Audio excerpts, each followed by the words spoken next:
To mark the 25th anniversary of the Australian Defence Force Academy and to record the history of the Academy, the Australian Defence Force and the University of New South Wales commissioned the ADFA History Fellowship in 2010.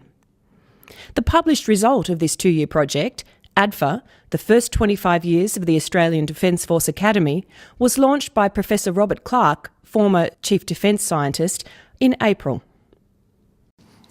For UNSW, the relationship with the Australian Defence Force is something that's really important.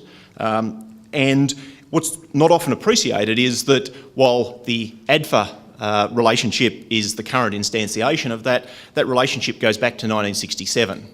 So that means it's more than 45 years. UNSW was only founded in 1949.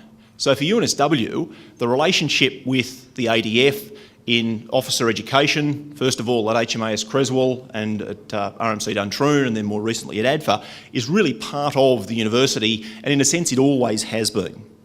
My role here today, as much as anything else, is to give you a sense of the history of the development of this book, which captured both the highs and lows of life at the Academy across the course of a quarter of a century.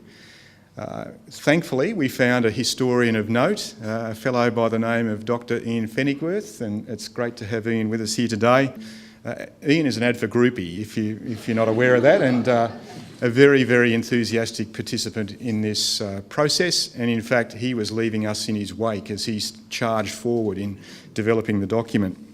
It was a great honour and enormous privilege to be chosen to write the history, and the institution has developed in different, appropriate, innovative ways because it concentrates in one place here on the side of the hill off Northcott Drive, an amazingly talented group of people, both as staff, as faculty, and of course also as students. I think it's incredibly important for any organisation to understand its history, and as you've heard, a bill establishing ADFA passed the House of Representatives in May 1980, and on the 2nd of April 1984, ADFA was formally established in its building sense, and on the 16th of January 1986 it opened its doors for business. Not only is it an attractive book, but it's very authoritative, extremely readable. I actually read it in one sitting, and because I was drawn into the history.